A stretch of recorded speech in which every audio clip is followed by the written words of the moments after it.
Bonjour à vous, chers amis, très heureux de vous retrouver ce matin pour partager l'espace de quelques minutes des réflexions bibliques. Je voudrais ce matin qu'ensemble nous puissions peut-être faire une pause pour méditer sur le quotidien de l'actualité. Nous vivons au sein d'une société qui présente de plus en plus de signes alarmants.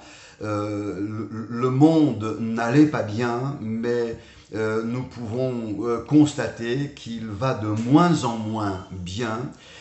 Il y a une accumulation, une succession d'événements qui sont là comme les témoins d'une dégénérescence de la situation mondiale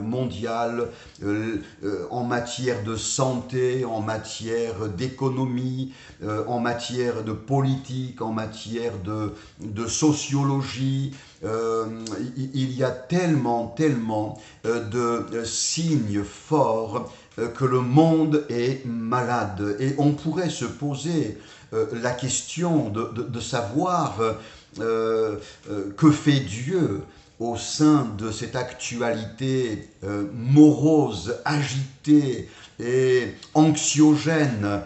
Que fait Dieu? Dieu se serait-il désintéressé du sort de l'être humain? La Bible répond très clairement à cette question en disant non. Dieu veut toujours et encore le bonheur, le salut, le meilleur pour chacun d'entre nous. La Bible affirme que la volonté de Dieu, c'est que tous les hommes soient sauvés et parviennent à la connaissance de la vérité. Alors c'est sur le plan du salut que Dieu a conçu pour nous, que je souhaiterais ce matin attirer votre attention. Dieu est le Dieu sauveur. Et je voudrais simplement vous proposer de réfléchir, de méditer chez vous sur 5 versets du chapitre 40 du prophète Ésaïe, les versets 1, 2, 3, 4, 5 de ce merveilleux chapitre. En fait, c'est un récit que l'on qualifie de messianique, puisque Dieu appelle et Dieu annonce un temps où le Sauveur allait paraître et visiter l'humanité en la personne de Jésus. Je vous lis ces quelques versets, ils sont précieux. Consolez mon peuple, dit votre Dieu. Parlez au cœur de Jérusalem et criez-lui que sa servitude est finie, que son iniquité est expiée, qu'elle a reçu de la main de l'Éternel au double de tous ses péchés. Une voix crie, préparez au désert le chemin de l'Éternel. Aplanissez dans les lieux arides une route pour notre Dieu. Que toute vallée soit surélevée, que toute montagne et toute colline soient abaissées, que les coteaux se changent en plaine et les défilés étroits en vallons, alors la gloire de l'Éternel sera révélée et au même instant toute chair verra que la bouche de l'Éternel a parlé. Merveilleux texte, rempli de richesse et d'encouragement. Les 2 premiers versets sont l'annonce joyeuse d'une bonne nouvelle, une nouvelle de consolation, de guérison, de restauration. Consolez mon peuple et annoncez-lui ce message merveilleux. Sa servitude est terminée. La venue de Christ, de Jésus-Christ, le Sauveur du monde, marque un temps où la liberté est promise aux malheureux, aux captifs. La guérison est promise aux cœurs brisés et toutes sortes de bénédictions gratuitement proposées à tout un chacun. La venue de Jésus inaugure un temps et une ère d'espérance, de grâce et de salut, de pardon et de guérison, de réparation et de relèvement. Que Dieu soit béni.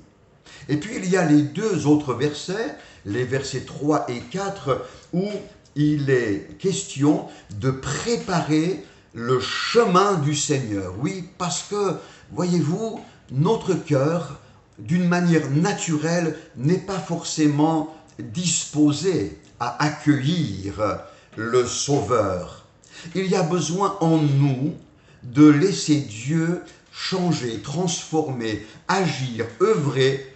Et la Bible nous donne 3 indications dans ce texte. Que toute vallée soit surélevée, puis que toute montagne soit abaissée, et enfin que tout défilé étroit soit transformé en un vallon élargi. Et il y a dans ces 3 expressions un message tellement important. Il se pourrait, mon ami, mon frère, ma sœur, que tu te retrouves dans la première image, de te trouver dans une situation de déprime, de dépression. La vallée ici nous parle d'un lieu de profondeur où l'on serait tombé à force d'échecs, d'épuisement, de déception. Ton âme est peut-être dans les profondeurs du découragement, de la démission, de la désespérance. Tu n'attends plus rien de bon de l'existence. Détrompe-toi, il y a une bonne nouvelle. Et par sa parole, le Seigneur veut te sortir de cet état de dépression et te placer sur le niveau de la foi. D'autres sont concernés par l'image de la montagne trop haute, image de l'orgueil, de la superbe humaine. Eh bien, nous avons besoin alors là de laisser Dieu nous rabaisser, nous ramener à de la raison, à de la lucidité, du réalisme. Non, nous ne pouvons pas, nous ne sommes pas en mesure, par nos propres efforts, d'assurer quelque résultat que cela soit. Nous ne pouvons pas nous sauver par nous-mêmes. Il faut donc redescendre de nos illusions orgueilleuses et nous placer humblement aux pieds du Seigneur. La 3e configuration, c'est celle qui est imagée par les défilés étroits. Et Dieu nous dit, il faut élargir ce qui est étroit. Nous sommes bien étroits parfois dans nos raisonnements. Et Dieu veut élargir notre vision spirituelle.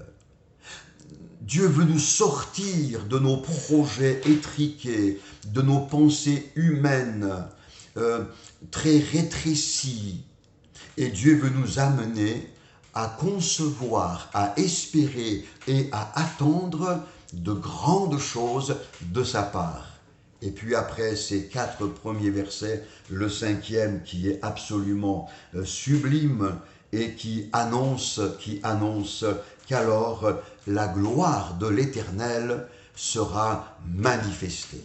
Alors que le Seigneur t'encourage ce matin, laisse le Seigneur élargir l'étroitesse de tes pensées, te rappeler finalement tes limites humaines, te rappeler aussi qu'il est le Dieu de l'impossible, que par la foi, tu puisses encore vivre de grandes choses que Dieu a préparées pour ta vie. À bientôt.